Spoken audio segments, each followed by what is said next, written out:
No way I had to get the hooligans up here. We're going to take this out. Yo, Dot, I got you. So just in case you were wondering what that was about, well, today we get an update on what has come from Joey Badass calling out Kendrick Lamar and the West Coast on the Ruler's Back freestyle. And a few hours ago, we got TDE rapper Rayvon pull off the Yo Dot I Got You move as he fired back at Joey Badass, and we'll expand on this in a moment. Today we also have a latest report that split hip-hop fans on the web when Billboard reviewed the biggest artists of the 21st century, a list that saw acts like Post Malone rank higher than M. Hold up. Something ain't right. But more came to light that provided some more context after Billboard reviewed the biggest albums of the 21st century that explained everything. More on this in a moment. And today we also have more that's come from Drake's Fighting Irish freestyle, as we got Charlamagne out here mocking and clowning Drake for going at LeBron James, all while we got an update on the alleged leaked DMs from Drake that exposed LeBron James. And now this has even sparked some more confusion, and we got Jim Jones share his thoughts on Drake's lawsuit. More on this in a moment. And today we'll be starting with Rayvon firing at Joey Badass for calling out Kendrick and the West Coast. And from the freestyle Crash Out Heritage, check out some highlights aimed at Joey Badass and more. What's with the sneak dissing, taking shots at us, then hide the Uzi, cause the only badass the world was recognizing is Boosie. And Tory, you should be ashamed of yourself, cause DDG needed to sell. You did a verse from a cell before you went to jail. In the booth, me and you was Cannon and Kel, and this sparked some interesting conversations, as on one end, some are out here quoting Drake in response to the freestyle. Bench players talking like starters. I hate it. And more on this note, we want Kendrick Lamar. We don't know Lil Bro, which got this response. We gotta create a space in hip-hop where new artists can come up and shine. People complain that there's no new talent in hip-hop anymore, but then don't allow them into the game. Kendrick will be back at some point, but let's let others be heard right now. To which a user fired back with, we shouldn't create a new space for artists we've never heard of before. To this artist we know, he's doing this just to be noticed. And I'll be looking forward to your thoughts on this debate. Should Kendrick respond, or should Rayvon handle this? And speaking on Drake's alleged leaked DMs that we covered in the last video that academics claimed was fake, that included this segment about LeBron James, well, a video has now surfaced to prove that the DMs were real.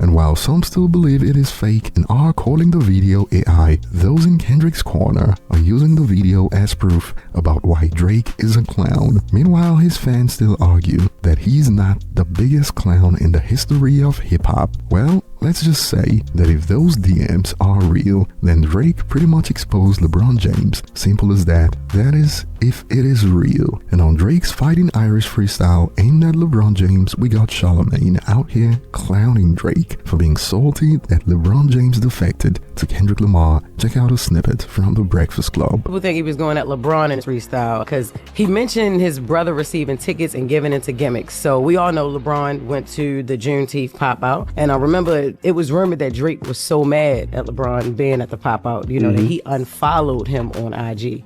And then he makes reference to a Arabic dial, that's a Rolex. And a watch Drake says he traded with somebody. Now, his photos of LeBron with this watch on throughout the years. So people are just putting two and two together. You know, the fans, they speculate and they come up with stuff and they think that he's talking about LeBron watch. But this is also something crazy. It's also a part of the freestyle where Drake hints at tarnishing somebody's public image. Corny.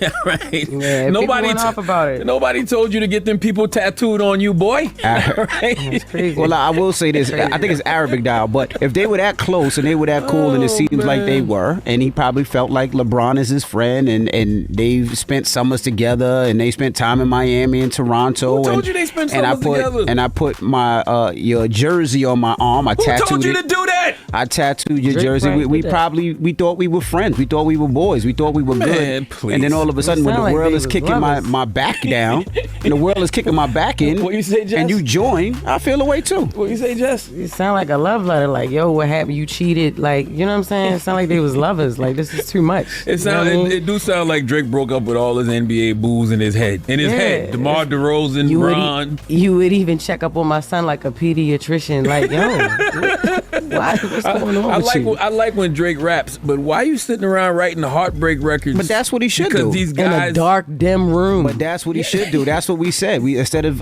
going to Instagram and IG and social media, he should be putting it in his music. I would have loved to hear an Sure. album off of it. But you writing the heartbreak records because you got your ass kicked in a rap battle and Yeah, everybody and this their is mama R&B. agrees which with is you. so crazy. Y'all said he shouldn't This ain't be. rap, He shouldn't this be is online tough talking R&B. about it. He should put it in his music. And then when he puts it in his music, you're saying he's a sucker for putting it in his No, music. we just saying don't sound gay about it when you're doing it. That's what we're simply trying That's to his say. like, feelings. this is- That's his feelings. That's his feelings. Now you got Bron, like Jess said, they sound like lovers. Bron was like, bro, you clearly like me more than I liked you. Yo said, I don't like nobody but you. Like, for real. People was going off about it because it's given what does Drake have on It LeBron. You know, the sounds first thing that crazy. people went, yeah. But it just sounds like you got candles lit in the room with LeBron's That's what you jersey wanted to- hanging that's up. what you wanted He got to be. lotion in his hand. Why He- lotion? Yeah. He Yo, wa- stop it. He wanking There's his no LeBron's lotion. jersey. No lotion. And then writing. Yo, anyway.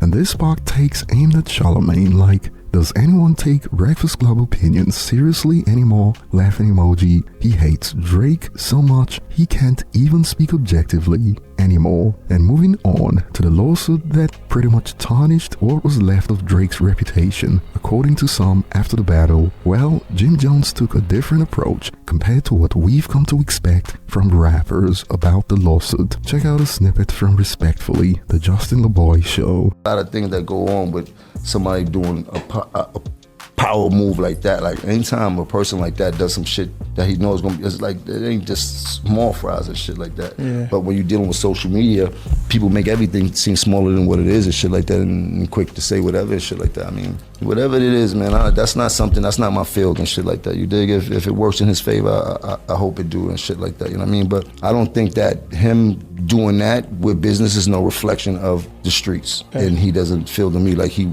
is a street person like that. But I think that's two different things. That's straight business and shit like that. He's dealing with Spotify, some shit like that. Yeah, Spotify, UMG, and some whole Yeah, other. like I didn't hear him say he was suing Kendrick Lamar. You know what I mean? I didn't hear him say he was suing somebody personally and shit like that. I seen people sue AT&T and Pepsi and get a bag for it. You heard like people win lawsuits all the time against companies and nobody hold that against them. Like, oh, they got that lawsuit money.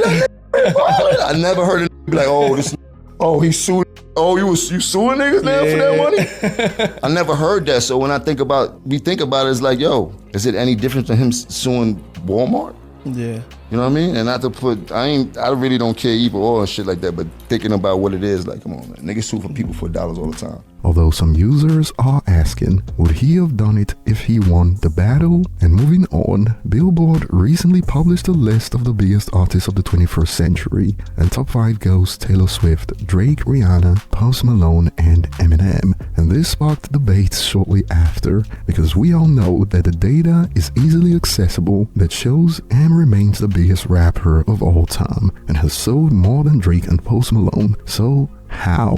And this got users asking, Post Malone is bigger than Eminem? And I found the response hilarious. Post has 9 diamond songs and a double diamond song. I don't really F with him like that, but that's crazy numbers. And this is coming from someone who clearly doesn't know that it takes 10 diamond songs to match just one diamond album. This is the record industry standard. I didn't come up with this, so 9 diamond songs don't even equate to a single diamond album. So bringing that up to explain why Post Malone ranks higher is ignorant. And remember, Eminem earned 2 diamond albums in the United States before the streaming era, whereas Post Malone's 9 diamond songs make up the overwhelming majority of his total equivalent album sales. But clearly, Billboard's list isn't based on sales but rather a point system they made, which explains why M was below Drake and Post Malone. And we got a clearer picture of Billboard's hilarious metrics used to rank these artists when they revealed the biggest albums of the 21st century,